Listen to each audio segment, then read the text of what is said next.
Selama lebih dari 1 abad, roda besi berputar di atas rel yang menembus gunung, menyeberangi sungai, dan menyatukan pulau-pulau Nusantara. Ia bukan sekedar kendaraan, ia adalah saksi bisu perjuangan, perubahan, dan harapan bangsa Indonesia. Inilah kisah PT Kereta Api Indonesia dari masa kolonial Belanda, melewati api kemerdekaan hingga menjadi tulang punggung transportasi nasional di abad ke-21. Sebuah perjalanan panjang yang dimulai dari satu stasiun, satu rel, dan satu impian.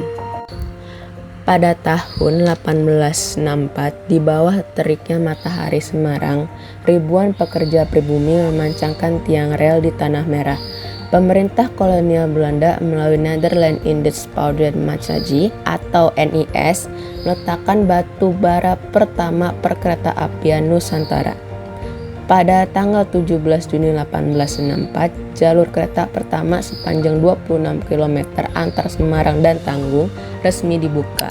Sebuah tonggak bersejarah yang mengubah wajah transportasi Nusantara kepulauan ini untuk selamanya. Kehadiran kereta api bukan lahir dari ketulusan hati. Di balik kemegahan lokomotif uap itu tersembunyi kepentingan kolonial, mengangkut hasil bumi, tebu, dan kopi dari pedalaman menuju pelabuhan untuk dikirim ke Eropa. Namun tanpa disadari, rel itu juga menjadi urat nadi kehidupan jutaan rakyat Indonesia yang mulai mengenal mobilitas antar kota.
Oke, yang pertama ada Staatspoorwegen yang dimana itu yang dikelola oleh Belanda, kolonial Belanda yang pertama cikal bakal dari PT KAI dan KAI Komuter. Kemudian ada Ryukyu Soyoku yang dimana sejak Belanda hengkang dari Indonesia saat itu dipegang oleh Jepang dan Jepang mengelola perkeretaapian di Indonesia yang dibentuk oleh tentara Belanda pada tahun 1942 pada tanggal 28 September 1942. Pada 28 September 1945, hanya 6 minggu setelah proklamasi kemerdekaan, para pemuda dan pegawai kereta api Indonesia mengambil langkah berani, merebut pengolahan jaringan kereta api dari tangan pemerintah Jepang yang telah menguasai selama kependudukan. Tanggal itu kemudian diabadikan sebagai Hari Kereta Api Indonesia. Di Jawatan Kereta Api Indonesia atau Dakri disebut sebagai cikal bakal kereta api nasional. Namun perjuangan tidak hanya berhenti di situ. Di tengah agresi militer Belanda, pegawai kereta api tetap berjuang mempertahankan operasi jalur-jalur strategis yang vital bagi pergerakan pasukan Republik. Lokomotif bukan hanya pengangkut penumpang, ia mengangkut amunisi, bahan makan, dan semangat juang. Perjalanan kelembagaan Kereta Api Indonesia pun terus berevolusi dari Dakarya atau DKA pada tahun 1950 menjadi Perusahaan Negara Kereta Api atau PNKA pada 1963, kemudian berubah menjadi Perusahaan Umum Kereta Api atau Perumka pada 1991 hingga bertransformasi menjadi PT Kereta Api Indonesia atau PT KAI pada 1998. Setiap perubahan nama adalah cerminan dari perubahan zaman, dari entitas militer menjadi badan pemerintah lalu berubah menjadi perusahaan yang dituntut menjadi profesional dan efisien. Namun perjalanan tidak selalu mulus. Dekade 1970 hingga 1990 menjadi masa tersulit. Infrastruktur yang tua, manajemen yang belum terbenahi, dan tekanan anggaran negara membuat KAI sempat menjadi simbol layanan publik yang jauh dari memuaskan. Kereta penuh sesak, rel yang aus, stasiun yang kumuh, sebuah warisan yang besar yang menuntut perhatian serius. Era milenium, angin perubahan mulailah berhembus. Sebuah era transformasi besar pun dimulai, mengubah KAI dari perusahaan yang bermasalah menjadi kebanggaan transportasi nasional. Modernisasi juga menyentuh armada PT KAI atau PT Kereta Api Indonesia.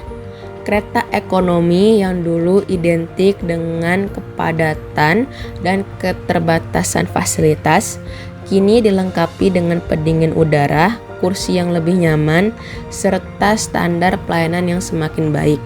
Kepercayaan masyarakat pun mulai meningkat. Kereta api kembali menjadi pilihan utama transportasi darat karena ketepatan waktu, keamanan, dan efisiensinya.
Untuk KAI Komuter sendiri pada saat transformasinya ini sekarang secara signifikan berjalan dengan baik.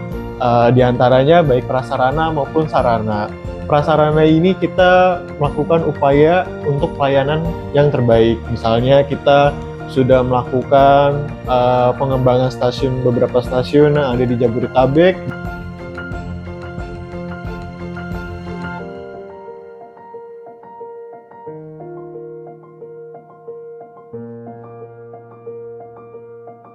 Nah, sarananya ini juga kita melakukan perubahan besar-besaran, eskalasi yang besar-besaran. Misalnya kita penambahan sarana baru, pada di tahun 2025 kemarin kita menambahkan sarana sebanyak 12 trainset yang baru diantaranya dari China dan menyusul dari Inka, seperti itu. Oke.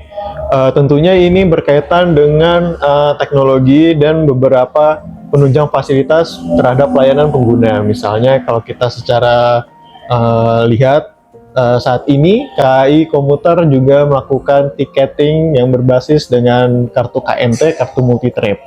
Dan itu juga kita berkolaborasi dengan beberapa stakeholder, diantaranya Gojek dan beberapa stakeholder lainnya, akan akses tiket untuk masuk dan keluar pengguna. Dan KAI Komuter juga mengembangkan terkait sistem keselamatan pengguna di beberapa stasiun. Yang saat ini KAI Komuter sedang kembangkan adalah sistem CCTV analitik, yang dimana ini untuk mengutamakan keselamatan, dan KAI Komuter sendiri pada CCTV analitik ini berfungsi untuk mendeteksi adanya pengguna yang dimana untuk minimalisir terjadinya pelecehan seksual. Pada awal tahun 2000-an menjadi titik balik bagi PT KAI Indonesia atau PT Kereta Api Indonesia. Di bawah tekanan reformasi dan tuntutan masyarakat, KAI mulai bertransformasi besar-besaran yang mengubah hampir seluruh aspek operasionalnya. Tiket reservasi yang tadinya memerlukan antrian panjang di loket, kini bisa dilakukan dari genggaman tangan. Sistem boarding pass berbasis e-tiket menggantikan karcis kertas. Kebersihan kereta api dan stasiun menjadi prioritas. Pelayanan berbasis standar internasional pun mulai diterapkan. Puncak transformasi itu pada tahun 2 Oktober 2023 saat kereta cepat Jakarta-Bandung WUS resmi beroperasional. Dengan kecepatan hingga 350 km per jam, perjalanan Jakarta-Bandung yang dulu memakan waktu 3 jam kini hanya 45 menit. Indonesia pun menjadi negara pertama di Asia Tenggara yang memiliki kereta cepat 26 km di Semarang pada tahun 1864 hingga jaringan puluhan ribu kilometer yang menjangkau seluruh Nusantara hari ini, dari lokomotif uap hingga kereta api cepat yang membelah waktu. Perjalanan PT KAI atau PT Kereta Api Indonesia adalah cerminan perjalanan bangsa Indonesia itu sendiri. Lahir dalam penjajahan, tumbuh dalam perjuangan, dan kini berlari dalam kemajuan.